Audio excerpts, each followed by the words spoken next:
Hello and welcome to the new episode of the Network Tutorials for Beginner. Siavash is here, and in today's tutorial we are following our Wi-Fi network series by taking a look at the Cisco Wireless Controller Web Interface or GUI. This episode brought to you by Access Networks. So open the web browser and put the IP address of the controller which we set on a previous video, and click on a login, and you can see some license information, and this is a dashboard of the wireless controller where we can see number of SSID and access point we have with this controller. But click on the advanced button, we can see the original classic wireless controller dashboard.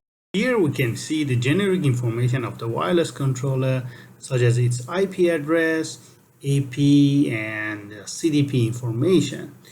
So by scrolling to the bottom of the page, we can see the AP summary list. This is a useful list because in one shot you can see how many of your APs are up and running.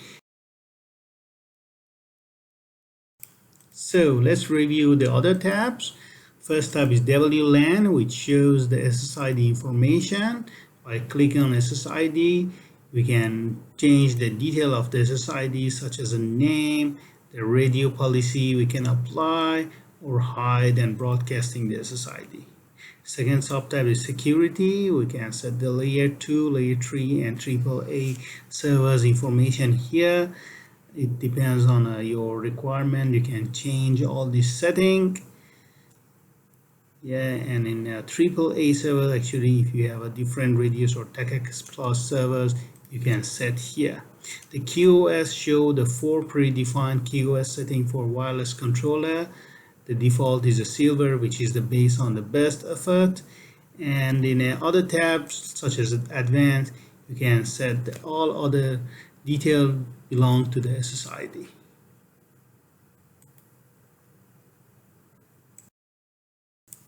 Next tab is a controller tab. In this tab, you can change the setting belong to the controller, such as the interface status of the controller. You have NTP setting, IPv4, IPv6 information, and Kappa preferred mode working, all the information there. Next tab is a wireless. In this tab, you can see each APs and modify the information belong to each AP individually. You can set the generic information.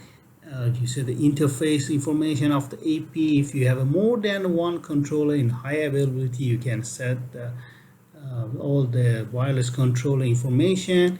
Finally, in inventory, you can see all information belong to the AP, and advanced setting, you can change the setting of each AP individually.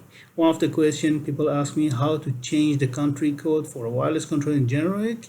You can go to the wireless, go to the country and change the code. Next tab is security. In this tab, whatever related to the AAA and security, you can change it here.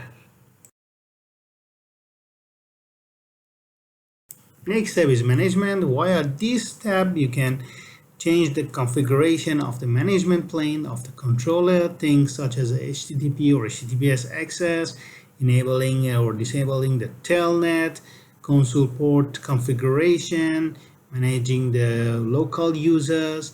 Logs, tech support, and license information are available via management tab. And finally, the commands tab.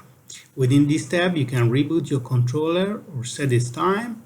However, we mainly use this tab for download and upload the configuration file to the controller. So it was a very brief review of the Cisco Wireless Controller GUI. I hope this video is informative, and thanks for watching.